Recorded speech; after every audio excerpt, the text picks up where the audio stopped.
Hello and welcome back to Adobe Illustrator. What we're going to be doing today is we're going to be introducing our next project, which is the business project or the business package that I call it. First thing we're going to be doing is creating a logo. I'm going to be giving you a company name, an industry, and the colors you'll be using, and you will create a logo from that information. Now, I'll get into that a little bit later, but what I'm going to do now is I'm going to introduce how we use text in Adobe Illustrator.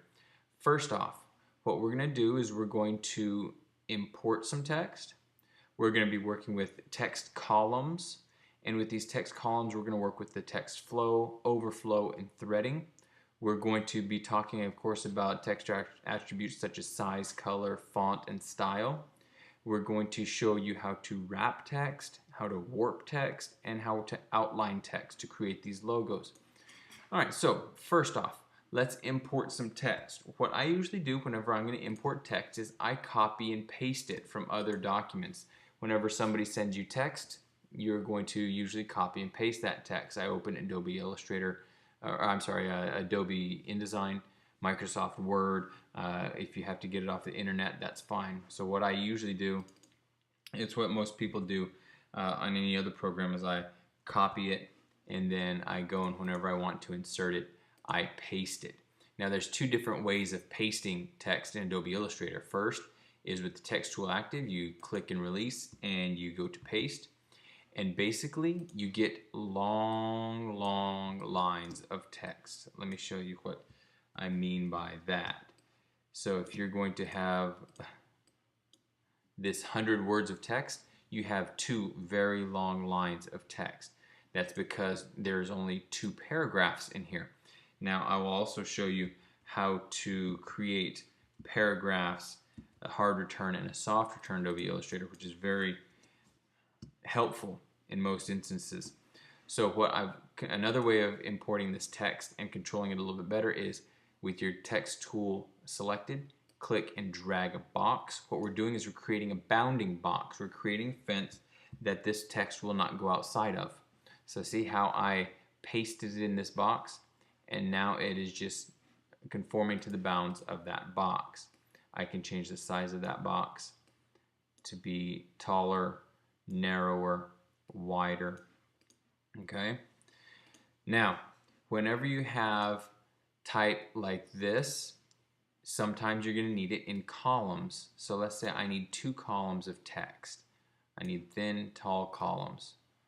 What I'm going to do here is I just thinned up that text box there, and you'll see how I've got this red plus sign here. That means that there's overset text. There's more text than what is being displayed in this shape. So I'm going to click that with my selection tool active. I'm going to click that overset text icon, and you'll see how my cursor changed to the loaded text icon. I'm going to click and release over here. It created another rectangle, same size and dimensions as the first one. And what I did was I created a column, another column of text here. All right. So all these things here sound really fancy, but they're really simple techniques to use in Adobe Illustrator. So whenever I created that second column, you'll see the text flow and the threading that goes along with it. The text flow goes from here and you see the thread over to here. So Illustrator shows you what's coming first and what's coming second. Okay? And like I said over here, this is showing you that you have overflow or overset text, and that's right here, the overflow. All right? So with this, let me go ahead and set this text here.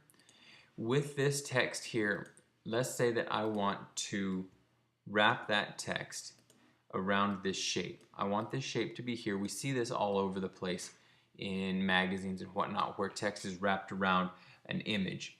I want to do that here with this shape. So what I'm going to do with my shape selected, I'm going to come up and I'm going to go to go to Object, Text Wrap, and I can go to Make. And you'll see how that gave me this offset here, and all the text jumped a little bit. It jumped back off of that object. I'm going to increase the length of my columns, and you'll see how it is wrapping around that object. Now with that object selected, I can come up here and go to Object, Text Wrap, and I can go to the Text Wrap options. And if I want that to be a little bit less, I can turn on my preview. If I want that to be less, I can do that. If I want it to be more, I can do that as well. The trick with text wrap is you have to have your text in these bounding boxes. You can't have just regular set text with the text insertion point and have the text wrap on an object work. Okay, so that was all pretty quick. If you need to go over it again, just stop the video, rewind it, and take a look at it.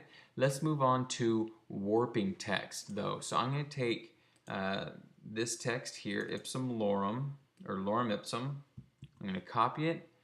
I'm going to get my text tool, click and release. So I'm creating just a regular text insertion. I'm going to change the font over here. Let me see here. I don't know which one it is. Let's go to type so I can get a little bit better. Let's go to accent. So that's a big, bold font. I'm going to have that selected. I'm going to come over here to Effect. I'm going to go to Warp, and I'm just going to select one because here in the Warp options, I can change this to any one of these that I want. I can turn on my preview so you can see what's going on with it. Now, these are really fun things to take a look at, but I kind of advise from using these. Use these sparingly, and when you do use them, have a really good reason for using them, because what they do is they make the text illegible. Not completely illegible, but it just makes it a little bit harder for the human eye to read the text. And in the end of the day, we're graphic designers, and what we're trying to do is communicate as efficiently and effectively as possible. And most of the time, I really don't think that these effects really help us do that. So that's how you warp text. I'm going to go ahead and get out of that so we can get on to the rest of the tutorial. I know I'm moving fast, but this is, we're just kind of skimming the surface with text in Adobe Illustrator. Adobe Illustrator really isn't the most powerful text engine out there. If you're going to be doing a lot of text crunching, Adobe InDesign is the way to go, but Adobe Illustrator can get you some of the way. So let's go ahead and move on. I'm going to go ahead and go to outlining text. Outlining text is something that you're going to do if you want to create a custom text logo. So I'm going to have this text selected. I'm going to come over here to type, go to create outlines, and now the text is no longer live text. I can't edit that text if I misspelled something. It is not text anymore from Adobe Illustrator. It is now vector artwork. If I go to outline mode, you can see there that it's vector artwork. I can go back, and now here this is unexpanded text or unoutlined text, and it's not vector artwork. Right now it is text, and it's seen by Adobe Illustrator as text, but whenever I go to type, go to create outlines, or I can go to object, expand, and go to OK. Now it's vector artwork, and what I can do here, I can select anchor points and I can move them. What you can see is I'm moving the individual points. There we go. I'm making the text, I'm editing the text points here. If I want this larger,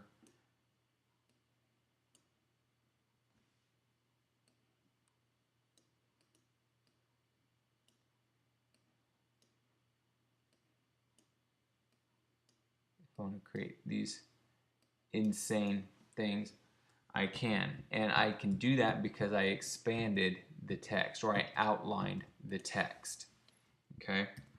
Let's go back to this part that I haven't gone over yet, is the text attributes, size, color, fonts, and styles.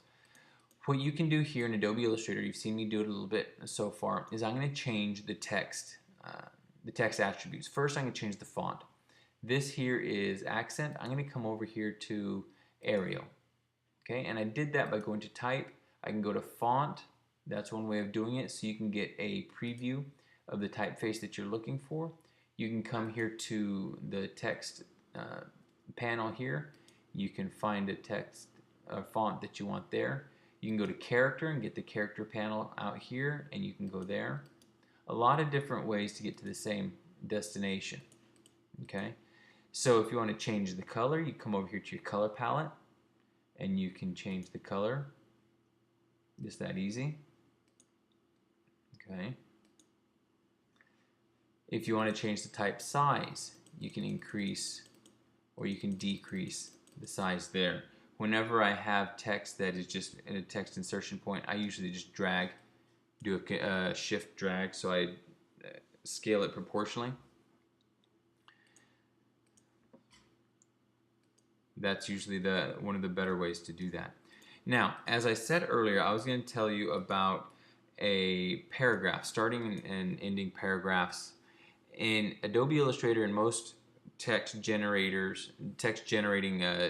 type graphic design programs, you can start a paragraph by hitting enter, which most people are familiar with in Adobe or in Microsoft Word. So if I want to start a new paragraph, I hit the enter or return button, and that starts a new paragraph. Now, if I hit shift enter, let's come over here. Let me see. I'm going to copy this, copy, and I'm just going to go with the text insertion point right here. I'm just going to, you'll see how it's one long line because I have not told it that I want it to go to the next line.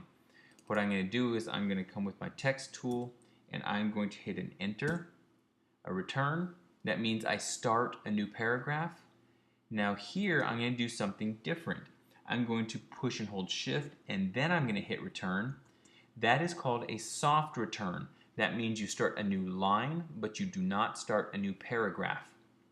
And that is important when you come up here to the paragraph panel and you say, I want to increase the distance between or after these paragraphs. I'm going to increase that. Now you'll see here that these two lines are staying together, where these two are not staying together. And the reason is because after this line, I hit a hard return, which started a new paragraph. And after this line, I hit shift return or a soft return, and that just started a new line and not a new paragraph. I know that's a lot kind of confusing as well, but just remember, a hard return starts a new paragraph, a soft return starts a new line, and that will stay within the paragraph. All right, well, I'm going to post another video which is going to get into a little bit more depth onto the project that we're going to be going over. I'll show some examples and whatnot. So stay tuned. I'll be loading that here in a few minutes. So please stay tuned. I'll see you on the forums. Good luck with this. I look forward to seeing what you guys can come up with.